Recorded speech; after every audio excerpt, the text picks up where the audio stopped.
Salam sejahtera bagi kita semua. Jumpa lagi dengan saya dalam Renungan 5 Menit.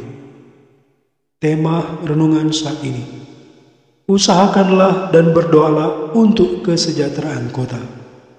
Diambil dari kitab Yeremia pasal 29 ayat 1-9. Saudaraku yang dikasihi Tuhan, sejahtera adalah suatu keadaan yang menggambarkan adanya hidup yang aman, makmur dan tentram. Kota yang sejahtera akan memiliki angka pengangguran minim, kejahatan berkurang, dan angka kemiskinan makin kecil. Usaha mensejahterakan kota bukan hanya tanggung jawab pihak tertentu saja, melainkan menjadi tanggung jawab bersama dengan segenap elemen bangsa, termasuk warga gereja dalam panggilan iman untuk menghadirkan tanda-tanda kerajaan Allah dalam bentuk ketentraman, kemakmuran, dan rasa aman. Saudaraku, pembuangan ke Babel adalah final sebagai keputusan Allah bagi umat Israel. Yeremia meyakinkan umat di pembuangan untuk menerima situasi yang dihadapi dengan percaya bahwa hal ini ada dalam rancangan Allah.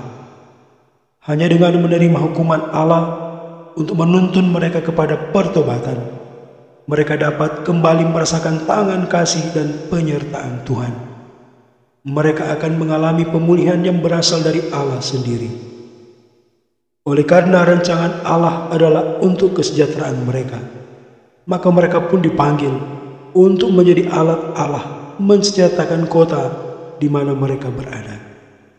Dengan demikian, melalui peristiwa pembuangan di Babel, umat Tuhan dikembalikan kepada misi semula, yaitu menjadi model bangsa yang kudus dan menjadi imam bagi bangsa-bangsa lain.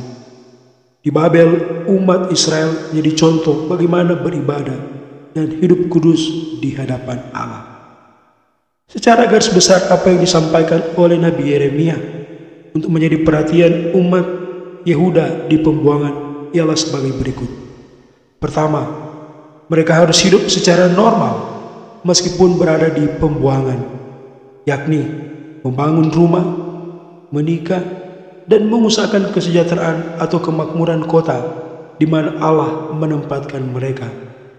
Karena mereka tidak akan kembali ke tanah perjanjian hingga genap 70 tahun masa pembuangan.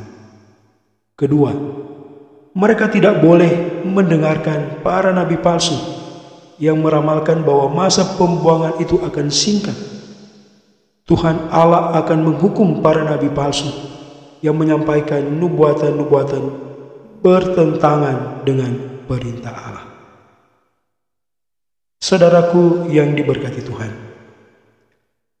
sebagai orang percaya yang ditempatkan Tuhan di negara Kesatuan Republik Indonesia, kita juga terpanggil untuk terus menyaksikan karya Allah dalam Kristus melalui hidup kita.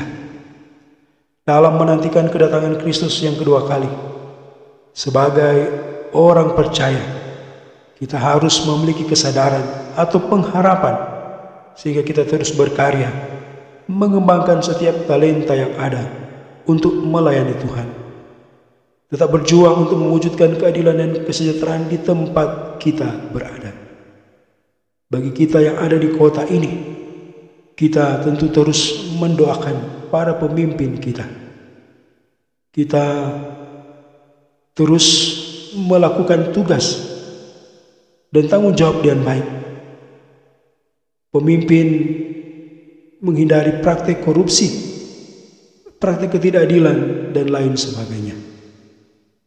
Untuk sebagai warga gereja, yang adalah juga warga masyarakat, kita terus mengupayakan kesejahteraan dengan melakukan apa yang menjadi tugas tanggung jawab kita lewat pembacaan kita di saat ini. Sebagai pengikut Kristus, kita diingatkan kembali akan tugas dan tanggung jawab kita tetap menjadi gereja yang misioner di tengah berbagai tantangan, mampu menghadirkan damai sejahtera Allah dan terus mengembangkan setiap talenta yang kita miliki untuk hormat dan kemuliaan nama Tuhan. Tuhan memberkati. Amin.